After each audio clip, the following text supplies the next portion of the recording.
నమస్తే. ఉమ్మడి వరంగల్ జిల్లాలో సీనియర్ నాయకులైన ఎర్రబెల్లి దయాకర్ వర్సెస్ కడియం శ్రీహరి ఎపిసోడ్ నడుస్తున్నది. మున్సిపాలిటీ ఎలక్షన్లకు సంబంధించి స్టేషన్ గన్పూర్ మున్సిపాలిటీ సీటును కైవసం చేసుకోవడం కోసం ఇటు ఎర్రబెల్లి దయాకర్ బీఆర్ఎస్ పార్టీ నుండి, అటు కాంగ్రెస్ పార్టీ నుండి కడియం శ్రీహరి ఎవరు తగ్గకుండా ఒకరిపై ఒకరు హాట్ కామెంట్స్ చేసుకుంటున్నారు. Station Ghanpur municipality chairman SC reserve కావడంతో ప్రస్తుతం స్టేషన్ గన్పూర్ కి సిట్టింగ్ ఎమ్మెల్యే అయిన కడియం శ్రీహరి ఎట్లనైనా చైర్మన్ పోస్టును గెలిపించుకునే విధంగా చేస్తుంటే, అటువైపు బీఆర్ఎస్ పార్టీ వాళ్ళు స్టేషన్ గన్పూర్ మున్సిపాలిటీని కైవసం చేసుకోవడం కోసం పల్లా రాజేశ్వర్ రెడ్డి, పోచంపల్లి శ్రీనివాస్ రెడ్డి, ఎర్రబెల్లి దయాకర్ రావును ఇన్ఛార్జ్ గా నియమించి మున్సిపాలిటీ చైర్మన్ పోస్ట్ కొట్టడం కోసం బీఆర్ఎస్ పార్టీ కష్టపడుతుంది. అందులో భాగంగానే గత 2-3 రోజులుగా ఎర్రబెల్లి వర్సెస్ కడియం అనే ఎపిసోడ్ ఉమ్మడి వరంగల్ జిల్లాలో నడుస్తున్నది. వాస్తవానికి ఉమ్మడి వరంగల్ జిల్లాకు ఇటు కడియం శ్రీహరి అయినా, అటు ఎర్రబెల్లి దయాకర్ రావు అయినా ఇద్దరు చాలా సీనియర్ నాయకులు. ఇద్దరి నేపథ్యం చూసుకుంటే ఒకటేసారి ఒకే సంవత్సరంలో 1994లో ఇద్దరు ఎమ్మెల్యేలుగా గెలిచారు. కడియం శ్రీహరి స్టేషన్ గన్పూర్ నియోజకవర్గంలో గెలిస్తే, ఎర్రబెల్లి దయాకర్ రావు వర్ధన్నపేట్ నియోజకవర్గంలో గెలిచి ఇద్దరి ప్రయాణం 1994 నుండి కొనసాగుతూనే ఉంది. ఇటు ఎర్రబెల్లి దయాకర్ రావు వరుసగా 6 సార్లు ఎమ్మెల్యేలుగా, మధ్యలో ఒకసారి ఎంపీగా గెలిచి మొన్న 2023లో యశస్విని రెడ్డి చేత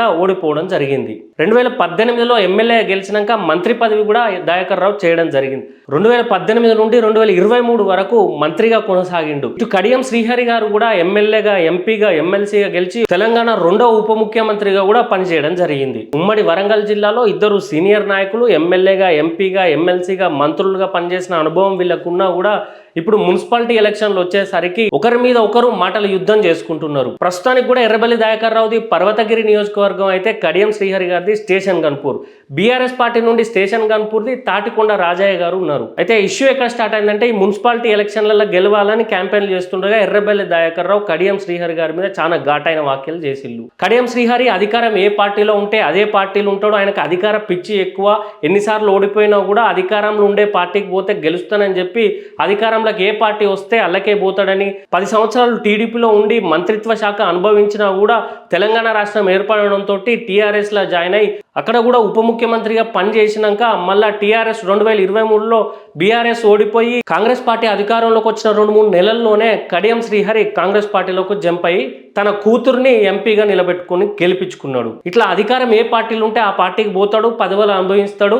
అంతేగాని పార్టీ కష్టకాలంలో ఉన్నప్పుడు ఏ మాత్రం కష్టపడాడు. కడియం శ్రీహరికి సిగ్గు లేదని చాలా ఘాటైన వ్యాఖ్యలు చేసిండు. అంతేకాకుండా కడియం శ్రీహరి నువ్వు కాంగ్రెస్ పార్టీలో ఉన్నోనివైతే హస్తం గుర్తుకు ఓటేయమని చెప్పు అని సవాల్ విసిరిండు. ఎందుకు ఈ సవాల్ అంటే, కడియం శ్రీహరి 2023లో బీఆర్ఎస్ బీఫామ్ మీద గెలిచి కాంగ్రెస్ లోకి వచ్చిండు, పార్టీ ఫిరాయించిండు. దాని మీద బీఆర్ఎస్ వాళ్ళు కేసు వేస్తే అది ఇంకా నడుస్తూనే ఉంది. 10 మంది ఎమ్మెల్యేలు బీఆర్ఎస్ లో గెలిచి కాంగ్రెస్ లోకి వచ్చిండు కదా. మొన్న మనం చూసుకున్నాం, రాజ్యాంగ విరుద్ధంగా స్పీకర్ 8 మందికి క్లీన్ చిట్ ఇచ్చిండు. అందులో మిగిలిన ఇద్దరిట్లా దానం నాగేందర్ ఒకడైతే కడియం శ్రీహరి ఇంకొకరు. వీరిద్దరిపై ఏ రోజైనా స్పీకర్ గానీ, న్యాయస్థానం గానీ అనర్హత వేటు వేయొచ్చు.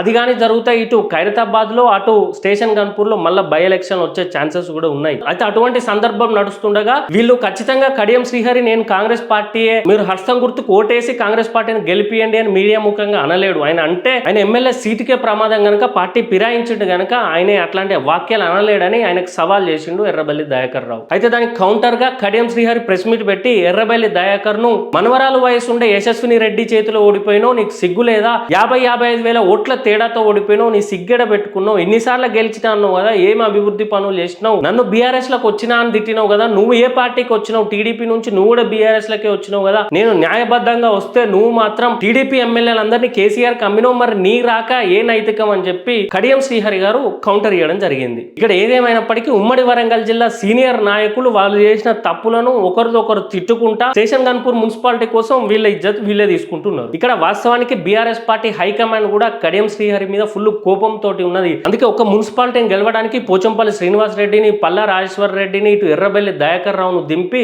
Station Ghanpur municipality chairman post కొట్టడానికి బీఆర్ఎస్ పార్టీ చేస్తున్నది. ఈ కోపం అంతా కడియం శ్రీహరి పైన. ఎందుకంటే కడియం శ్రీహరిని బీఆర్ఎస్ పార్టీ ఉప ముఖ్యమంత్రిని చేసింది, కావాల్సినవన్నీ ఇచ్చింది. అయినా కూడా 2023లో బీఆర్ఎస్ పార్టీ బీఫామ్ తోటి గెలిచినాక కాంగ్రెస్ లో పోయినందువల్ల బీఆర్ఎస్ పార్టీకి హైకమాండ్ కి కడియం శ్రీహరిపై చాలా కోపంతో ఉన్నది. అయితే ఉమ్మడి వరంగల్ ప్రజలకైనా, స్టేషన్ గన్పూర్ నియోజకవర్గ ప్రజలకైనా మేము విద్యార్థుల రాజకీయ పార్టీ తరఫున చెప్పేది ఏంటంటే, సోకాల్డ్ సీనియర్ నాయకులు అని చెప్పుకునే వీళ్ళు ఉప ముఖ్యమంత్రిగా ఎమ్మెల్యేలుగా మంత్రులుగా చేసిన వీరు ఉమ్మడి వరంగల్ జిల్లాకు ఏం చేసిల్లని విద్యార్థుల రాజకీయ పార్టీ ప్రశ్నిస్తుంది. గత 30 ఏళ్లుగా ఎమ్మెల్యేలుగా, ఎంపీలుగా, ఎమ్మెల్సీగా గెలిచిన వీళ్ళు ఉమ్మడి వరంగల్ ను ఎందుకు 2వ స్థానంలో పెట్టలేకపోయిల్లు? హైదరాబాద్ తర్వాత వరంగల్ ఎంతో డెవలప్ కావాలి, కానీ వరంగల్ పరిస్థితి ఎట్లుందో ఇప్పుడు మనం అందరం చూస్తూనే ఉన్నాం. అందుకే ఉమ్మడి వరంగల్ ప్రజలందరికీ విద్యార్థుల రాజకీయ పార్టీ ఒక అవకాశం కల్పిస్తుంది. ప్రస్తుతం జరుగుతున్న మున్సిపాలిటీ ఎలక్షన్ లోనైనా 2-3 నెలల్లో రానున్న GWMC greater Warangal municipal corporation ఎలక్షన్లనైనా పోటీ చేయడానికి విద్యార్థుల రాజకీయ పార్టీ బ్యాట్ గుర్తుతో మీకు అవకాశం కల్పిస్తుంది. యువత,